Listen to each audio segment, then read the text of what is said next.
أما بعد فأعوذ بالله من الشيطان الرجيم بسم الله الرحمن الرحيم يا أيها الذين آمنوا لا تبطلوا صدقاتكم بالمن والأذى كالذي ينفق ماله رئاء الناس ولا يؤمن بالله واليوم الآخر فمثله كمثل صفوان عليه تراب فأصابه وابل فتركه صلدا لا يقدرون على شيء مما كسبوا والله لا يهدي القوم الكافرين صدق الله العلي العظيم. درود شريف پڑھو. اللهم صل على سيدنا وسندنا وحبيبنا ومولانا محمد النبي الأمي وعلى آله وبارك وسلم عليه بعدد كل معلوم لك دائما أبدا. अल्लाह तबारक व तआला जा तमां असांजे मथां अणा घणा करम ऐं एहसान आहिनि जो अल्लाह रब ज़ुल जलाल तमां असांखे इशा जी निमाज़ बाजमात नसीब फरमाई ऐं उन खां पोइ क़ुर पाक जे हिन बाबरकत दर्स क़ुर जे महफ़िल में विहण जी तौफ़ीक़ बि इनायत फरमाई. गुज़िरियल आयतुनि में अल्लाह तबारक व तआला सदके ऐं ख़ैरात जे मुतालिक़ बयानु फरमायो हो त जेको माण्हू सदको ऐं ख़ैरात कंदो आहे अल्लाह ताला जे नाले ते माल ख़र्च कंदो आहे उनजो मिसाल ईअं आहे जीअं हिकिड़ो दाणो कणिक जो खणी ज़मीन में पोखिजे, पोइ इब्तिदा में उहो दाणो जॾहिं फुटंदो आहे त हिकिड़ो तीलो हूंदो आहे. ज़मीन बहितर ऐं ताक़तवर हूंदी आहे त पोइ हुन सां ॿियो तीलो, पोइ टियों, पोइ चोथों, ईअं 7 तीला थींदा आहिनि. हर हिक तीले जे चोटीअ ते वञी करे संग तयारु थींदो आहे. हर संग में 100 दाणा हूंदा आहिनि. अल्लाह तबारक व तआला फरमायो हिकिड़े दाणे मां 700 दाणा जीअं ॾींदा आहियूं तव्हांखे अन्न जा, अहिड़ी ई तरह सां अल्लाह जे रस्ते में जेको ख़र्च कंदो उनखे हिकिड़े रुपए ते 700 रुपया ॾींदासीं ऐं जंहिंखे चाहियूं 700 खां बि वधाए ॾींदा आहियूं. इहो हिकिड़ो मिसाल हो त अल्लाह तबारक व तआला मुख़लिस ऐं नेक नियत माण्हुनि खे माल ख़र्च करण जो बदिलो कीअं ॾींदो आहे. 700 अञा उन खां बि मथे वधाए चढ़ाए करे वापसि कंदो आहे. पोइ अॼोकिन आयतुनि में वरी अल्लाह तबारक व तआला मोमिननि सां मुख़ातिब थींदे फरमायो आहे त पंहिंजे इन्हनि सदकनि खे बेकार न बणायो. जेको माल तव्हां ख़र्च कयो था इहो माल तव्हांजो कॾहिं कॾहिं रायगान बि थींदो, बेकार बि वेंदो. पोइ कुझु शराइत आहिनि, उन्हनि शराइतनि जी जेकॾहिं तव्हां पाबंदी कंदव त तव्हांजो माल ज़ाया न थींदो. हूअं न त तव्हां अल्लाह ताला जे राह में ख़र्च बि कंदा वेंदव, तव्हां वटां माल बि निकिरी वेंदो, तव्हां ख़ुशि हूंदव त अल्लाह जे राह में ख़र्च कयो आहे ऐं अल्लाह ताला वटि क़बूल बि आहे, सवाब अजुर बि मिलंदो. अल्लाह ताला हुन में असांखे बरकत बि ॾींदो, ॿीण चीण करे वापसि बि ॾींदो. अल्लाह ताला जो वाइदो आहे. पर तव्हां खां ग़लतियूं अहिड़ियूं थी चुकियूं हूंदियूं जो उन्हनि ग़लतियुनि जे करे तव्हां वटां माल बि निकिरी वेंदो, तव्हांजो अजुर बि तव्हांजो अल्लाह ताला वटि कोन हूंदो, हरू भरू हथे ख़ाली थी वेंदो. उहे कहिड़ा कहिड़ा शराइत आहिनि या उहे कहिड़ियूं खणी ग़लतियूं आहिनि जेके इंसान खां न थियणु घुरिजनि, जे थींदियूं त हिन जो माल बि ज़ाया, अजुर बि कोन थींदो. त उन्हनि ॻाल्हियुनि खे तंबीह तौर ते अल्लाह तबारक व तआला मोमिननि सां मुख़ातिब थींदे फरमायो या अय्युहल्लज़ीना आमनू, ए ईमान वारो. यादि हूंदो हिते तव्हांखे इहो लफ़्ज़ त अल्लाह तबारक व तआला जेको बि हुकुम नओं बयानु कंदो आहे न, पोइ पंहिंजे सदोरनि बाननि मां सभिनी खे जेके वधीक चयो वठण वारा सदोरा हूंदा अथसि उन्हनि सदोरनि खे मोमिन चई करे सॾे करे हुकुम फरमाईंदो आहे. फरमाई या अय्युहल्लज़ीना आमनू, ओ मुंहिंजा सदोरा ईमान वारा बानो, ला तुब्तिलू सदक़ातिकुम बिलमन्नि वल अज़ा, पंहिंजे सदकनि खे ऐं ख़ैरात खे एहसान ऐं तकलीफ़ ॾियण सां ज़ाया न कजो. जो कंहिंखे सदको ॾियो पोइ हुनखे चओ त हल मुंहिंजो एहसान अथई, छा यादि कंदे, या कॾहिं वॾे वक़्तु अहिड़ो अची वञे ॾुखियो त पोइ हुनखे एहसान यादि ॾियारायो. वल अज़ा, या हुनखे कंहिं बि तरह सां तव्हां तकलीफ़ ॾियो. जे तव्हां एहसान जतायो ऐं तव्हां हुनखे तकलीफ़ ॾिनी कंहिं बि तरह सां जो दुनिया चवे त हीअ जेका हिनखे तकलीफ़ पहुती आहे न इहा फलाणे माण्हू जे तरफ़ां पहुती अथसि, पोइ इशारतनि ॾियोसि, लफ़्ज़ कुझु अहिड़ो ॻाल्हाए तिखो जो हुन सां हुनजी बेइज़ती थी पए अहिड़ी तरह सां तकलीफ़ थिए या हथ सां धको या धिको ॾेसि या मुंहं सां का झिणक अहिड़ी ॾेसि या हुनखे को लफ़्ज़ गार गंद जो चए या हुनजी का कंहिं बि तरह सां बेइज़ती करे, मतिलबु अज़ा जे लफ़्ज़ जी माना आहे कंहिं बि तरह सां हुनजी दिलि आज़ारी थिए।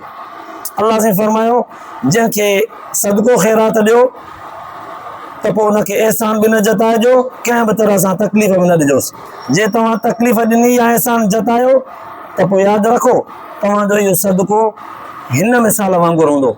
साईं कहिड़ो मिसाल?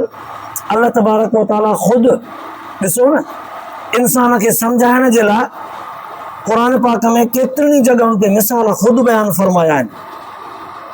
इहे मिसाल छो बयानु थींदा आहिनि भला?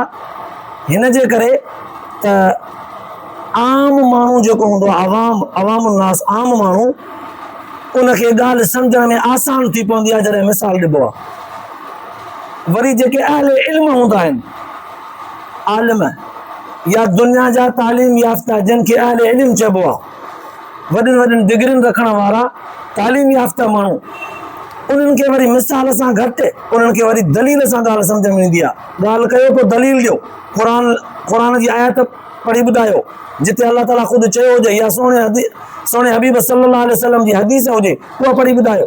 अहले इल्म माण्हूअ खे दलील सां ॻाल्हि सम्झ में ईंदी आहे, आम माण्हूअ खे वरी मिसाल सां। त पोइ अल्लाह तबारक व तआला ॾिठो तव्हां क़ुर पाक जे अंदरि केतिरनि जॻहियुनि ते अल्लाह ताला ख़ुदि दलील ॾिना आहिनि त अल्लाह तबारक व तआला वहदहू ला शरीक आहे, उन जा दलील ॾिनई त आसमान कीअं बीहारियो अथई बिना थंबे थूणीअ जे, ज़मीन कीअं बीहारी अथई पाणीअ जे, गुलनि में कीअं ख़ुशबू रखी अथई, आहे त उन्हनि खे निपू ॾींदो निकिरंदो पाणी पर ख़ुशबू किथां आई? इहे अल्लाह ताला जे कुदरत जा दलील आहिनि। सतारा चंड अर्श कुर्सी सिज चंड ॾींहुं राति सर्दी गर्मी किथां थी अचे केरु थो हिननि खे हलाए, इहे सभु अल्लाह ताला जे तौहीद जा रब जे वजूद मौजूदगीअ जा दलील आहिनि।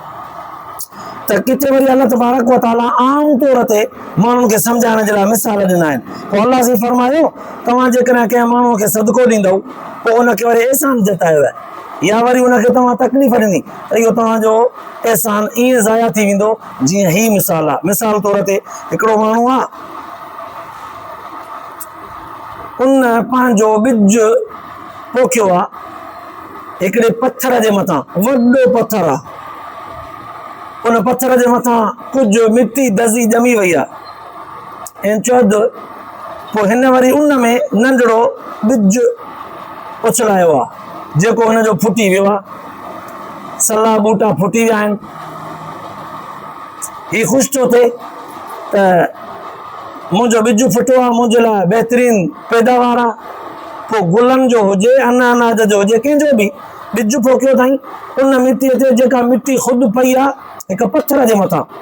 हाणे जॾहिं बरसाति वसे ऐं बरसाति बि ज़ोर सां वसे त उन पथर जे मथां रखियल मिटीअ खे बरसाति ॻारे ॿोरे वहाए वई, पथर त सफ़ा साफ़ थी पियो धोपी वियो, उहा मिटी बि वई त हुनजे मथां पोखियल ॿिज जेको फुटी चुको हो सले जे सूरत में ॿूटे जे सूरत में उहो बि हुन सां गॾु वही ख़तमु थी वियो, बिल्कुलु ज़ाया थी वियो। अल्लाह तबारक व तआला फरमायो ॿियनि लफ़्ज़नि में खणी मां हीअं चवां अञा आसान करण जे लाइ, रुञ हूंदी आहे न रुञ, आम तौर ते रोडनि ते या परे परे खां ईअं रेगिस्तानी इलाइक़नि में वञिबो आहे त परे खां ईअं सम्झ में ईंदो आहे त इहो पाणी आहे, पर वेझो जीअं वञिबो आहे वेझो वेंदो आहे माण्हू त अहसासु थींदो आहे त यार इहो पाणी न हो, परे खां रोड जे मथां सिज जा किरणा एॾा तेज़ीअ में पवनि पिया जंहिंमां असांखे सम्झ में आयो त पाणी आहे, जंहिंखे असां सिंधीअ में चवंदा आहियूं रुञ, अरबीअ में चइबो आहे सराब। हूंदो पाणी कोन्हे पर माण्हूअ खे महसूसु थींदो आहे पाणी। हाणे अल्लाह तबारक व तआला फरमायो इन पथर ते पोखींदड़ पोख वारे माण्हूअ जो छा असरु हूंदो उन महिल जंहिं महिल हुनजो ज़ोरदार मींहुं उनजे उन मिटीअ खे ॿूटे सूधो वहाए वञे, उन महिल चवंदो अड़े ये तो मां ग़लती कई, वॾो आसरो ऐं उमेद हुयो हिन ॿूटे में, इहो ॿूटो त कोन बचो, भला के उहा मिटी कान बची, भला के उहो पथर ई धोपी साफ़ थी वियो जंहिंमें मां महिनत कई।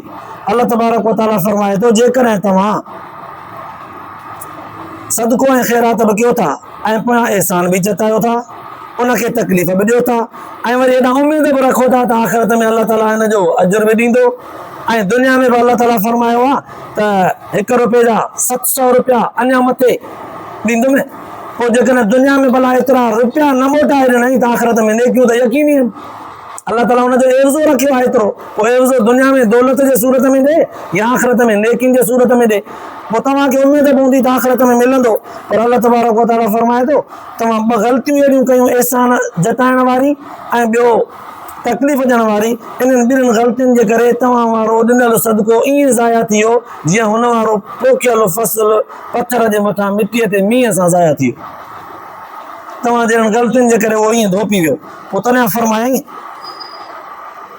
फमसलुहु कमसल सफ़वान, इन माण्हूअ जो मिसाल उन पथर वांगुरु आहे अलैहि तुराब जंहिं ते मिटी हुजे, फअसाबहु वाबिलुन, पोइ उन जे मथां ज़ोरदार मींहुं वसे, फतरकहु सल्दा, पोइ उनखे धोई साफ़ करे छॾे। ला यक़दिरून अला शैइन मिम्मा कसबू, पोइ हाणे हिन पोखींदड़ माण्हूअ जॾहिं पथर खे ॾिठो यार हिन ते महिनत कई हुयमि, ला यक़दिरून अला शैइन मिम्मा कसबू, जेका महिनत कयमि हुन मां त का बि शइ कान थी नज़र अचे, ये तो मुझे मेहनत ही ज़ाया थी वई। वल्लाहु ला यहदिल क़ौमल काफ़िरीन, अल्लाह तबारक व तआला फरमायो त अहिड़े काफ़िर क़ौम खे अल्लाह तबारक व तआला हिदायत न कंदो आहे। अहिड़ी मुनकिर क़ौम खे जंहिंखे असां मिसालनि सां मसइला सम्झायूं पोइ बि हुनजो इनकार करे न मञे, अल्लाह ताला फरमायो अहिड़ी मुनकिर क़ौम खे अल्लाह हिदायत कोन कंदो आहे। हाणे ॾिसो ज़ाहिरी तौर ते त हिन आयत में अल्लाह तबारक व तआला ॼण त इंसान खे तालीम ॾिनी त जे सदको ख़ैरात करी त पोइ एहसान न जताइजां, सदको ख़ैरात करी त कंहिं बि तरह सां हुनखे तकलीफ़ न ॾिजां। इहे 2 ॻाल्हियूं कयूं हुयूं, बज़ाहिर असांखे नंढड़ियूं लॻियूं। अल्लाह तबारक व तआला हुनजो मिसाल ॾेई करे सम्झायो त पथर जे मथां पोखींदड़ माण्हूअ खे जीअं कुझु हथु नथो अचे, ईअं एहसान जताइण ऐं तकलीफ़ ॾियण वारे माण्हूअ खे बि कुझु हथु कोन ईंदो। ज़ाहिरी तौर ते इहो मसइलो सम्झ में आयो। गहरीअ नज़र सां जॾहिं ॾिसिजे थो त वॾो राज़ छुपियल आहे हिन आयत जे अंदरि। उहो राज़ ई आहे त इंसान इहा ॼण त पंहिंजी महिनत ला यक़दिरून अला शैइन मिम्मा कसबू जा लफ़्ज़ सेखारनि था। इंसान पंहिंजी कई कमाई विञाए थो। ज़ाहिर आहे पैसो कंहिं बि माण्हूअ खे वेठे त कोन थो मिले, महिनत सां मिलंदो आहे। ऐं जंहिं माण्हूअ खे महिनत सां हासिलु थींदो आहे क़दुरु बि हुनखे पोइ थींदो आहे। जंहिंखे बिना महिनत जे मिलंदो आहे ऐं पोइ उहो ज़ाया कंदो आहे, सॼी दुनिया चवंदी आहे त दा कमायो हिकिड़नि, ख़र्च करण ऐं विञाइण में हुनखे कहिड़ी देरि आहे। जिन कमायो आहे तन खां पुछी ॾिसो। पोइ जेको ज़ाहिर आहे कमाईंदो आहे सूर हुनखे ई थींदो आहे, जेको महिनत कंदो आहे हुनजी ज़ाया थींदी आहे महिनत, सूर हुनखे थींदो आहे। अल्लाह तबारक व तआला फरमाए थो हिन आयत जे ज़रिए सां ओ बाना या अय्युहल्लज़ीना आमनू, ओ मुंहिंजा मोमिन बानो, केॾो प्यारो भरियो ख़िताब आहे। तव्हां वॾी महिनत करे दौलत हासिल कयो था, ॼऊं असां था, पर महिनत तव्हांजी आहे, मिलंदो महिनत सां अथव, वेठे न, महिनत सां। हाणे महिनत सां जेका शइ तव्हां हासिल कई पोइ उन में तव्हांखे सोच सम्झ सां ख़र्च करणो हो, हिकु नियत ख़ासि हुजे अल्लाह जी रज़ा जे लाइ। ऐं ॿियो जंहिं माण्हूअ खे ॾियो था उहो माण्हू अहल हुजे, अहल, ईअं न त मिड़ई पंहिंजे हथ मां ॾेई छॾियो बसि, पंहिंजे हथ मां ॾेई छॾियो बसि, पोइ अॻिलो छा थो करे, कीअं थो करे, विञाए थो या ग़रीब बि न आहे अमीर आहे, ईअं न।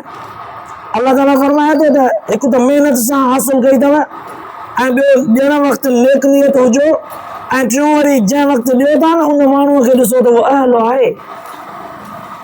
ईअं त डिंगरनि ते हथो हारींदा वठो, जेको अहल बि न हुजे, अमीर हुजे, या जेको अयाशूं कंदो वठे, गुनाह जा कम कंदो वठे, या जेको दीन जे ख़िलाफ़ पंहिंजो जिदोजहद करे, कोशिशि करे दीन खे नाकाम करण जी कोशिशि कंदो रहे, तव्हांजो सदको ऐं ख़ैरात हुनजे हथ में थो वञे।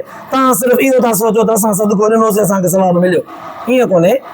सोचे सम्झी करे जीअं गुज़िरियल आयत में अल्लाह तबारक व तआला मिसाल ॾिनो हो, मसलुहु कमसलि हब्बतिन अंबतत सबअ सनाबिल, ज़मीन बि भली हुजे त पोइ उतां फसल मिलंदो आहे। माना जेको माण्हू अहल हुजे, जंहिंखे ॾिनो आहे तव्हां, उहो अहल हुजे, वाक़ई मिस्कीन आहे या वाक़ई हुनजो ख़र्च जेको आहे उहो मुस्तहकम ताईं पहुचे थो, अहिड़े माण्हू खे ॾियो।